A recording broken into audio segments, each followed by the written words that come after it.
ঢাকা সিলেট মহাসড়ক 4 লেন থেকে 6 লেনে উন্নীতকরণের কাজ চলমান আছে।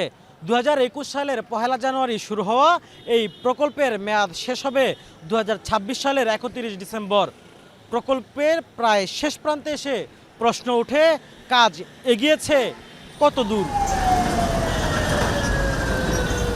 প্রায় 17,000 কোটি টাকা ব্যয় ধরে 2021 সালে ঢাকা সিলেট মহাসড়কের 6 লেন প্রকল্পের কাজ শুরু হয়। ঢাকা থেকে সিলেটের তামাবিল পর্যন্ত 265 কিলোমিটার পাড়ি দেওয়া যাবে এই সড়ক ধরে। তবে কাজ শুরুর 4 বছর পেরিয়ে গেলেও নেই দৃশ্যমান অগ্রগতি।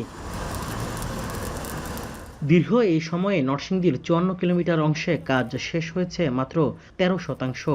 বেশ কয়েকটি স্থানে চলছে সেতু ও কালভার্ট নির্মাণ কাজ। ফলে প্রতিনিয়তই সৃষ্টি হচ্ছে দীর্ঘ যানজট। এই যে কাজ চলতেছে, ইট বালু রাখা, তারপর রাস্তা চিকন হয়ে গেছে, এই বিদায় 2টা গাড়ি ক্রসিং হয় না এই জায়গাটা।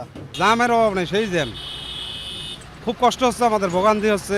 সাইডে জায়গারা মনে লোক নেয় আবার নামায়, সেজন্য আরো জাম লাগে। ব্যবসায়ীরা বলছেন, উপ আঞ্চলিক যোগাযোগে এই সড়ক গুরুত্বপূর্ণ হলেও 6 লেন প্রকল্পের কাজে ধীরগতিতে তৈরি হয়েছে বাধা। এই রোডের যে কাজগুলো আছে সেগুলো যদি দ্রুত গতিতে আগানো যায় তাহলে আমাদের নরসিংদী ব্যবসায়ীদের জন্য ডেফিনেটলি ভালো হবে। এবং নরসিংদীতে বিভিন্ন ধরনের কলকারখানা এবং ফ্যাক্টরি, আপনারা দেখে ইন্ডাস্ট্রি, বহুত বড় বড় ইন্ডাস্ট্রি আমাদের অলরেডি আমাদের কাজ চলমান আছে।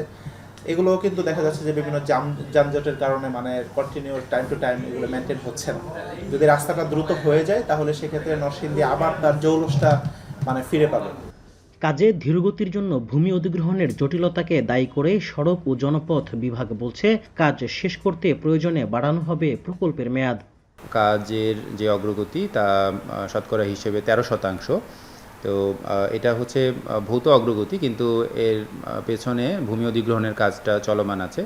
আপনারা জানেন যে নরসিংদী অংশে ভূমি অধিগ্রহণের যে কাজগুলো চলমান ছিল সেখানে কিছুটা বিলম্ব হওয়ায় পূর্ত কাজের প্রভাব পড়েছে।